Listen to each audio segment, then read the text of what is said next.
In a city that never sleeps and where gambling runs rampant, a younger generation is changing the norms and finding new ways to express themselves. The days of spending countless hours behind a slot machine is being replaced by sitting in a coffee shop on a Friday night listening to live music. The smell of freshly roasted coffee beans replaces the odor of cigarette smoke. With the University of Nevada, Reno being so close to downtown, the younger crowd is making an impact on surrounding businesses. Reno's millennials now turn to music for entertainment, and therefore Reno's culture is evolving into a more music-centralized city.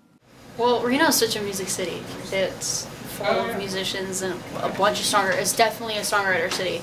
So going to open mics, that's like the perfect place to try out something new, one of your new songs. Outside the main drag at the base of the Sierra Nevadas stands an artist colony. Vines and obscure art decorate the exterior. Once stepping inside, you can find wood-paneled walls that lead you to a makeshift stage. It provides a comfortable environment that allows musicians of all ages to progress. You'll see a 20-year-old trading guitar licks with a 60-year-old, and they're both learning from each other. That the intergenerational thing, you don't see that very often. I mean, you go to a nightclub or whatever, and there's going to be some people who hate the music and other people who dig it. But in this kind of setting, you usually get a lot of cross-pollination of styles and technique, and yeah, I think that's pretty valuable.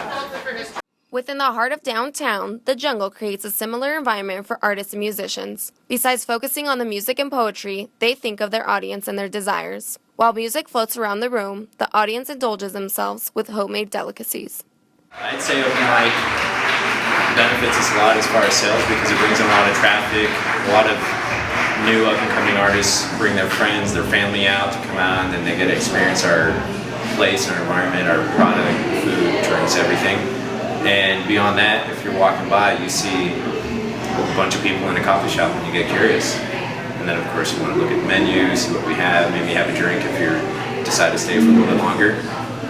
But yeah, no, it's been one of the longest open mics that have been in Reno, so it definitely helps us a lot. At the end of the day, you can be an amateur or a veteran performer, but as long as you have a place to play, that's all that matters. It's about growing, gaining experience, and increasing your confidence. Signing up to perform is the first step.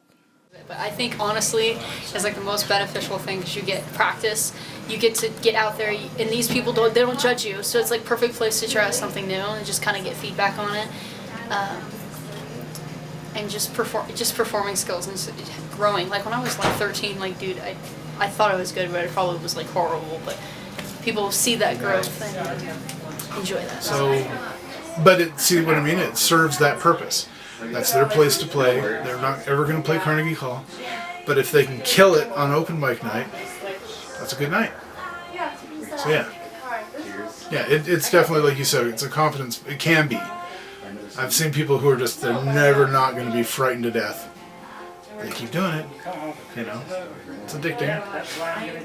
Whether you're a poet or a musician, you are bound to find your niche. With the variety of open mics across Reno, there is something out there for everyone. Don't let the fear of failure hold you back from pursuing your dream.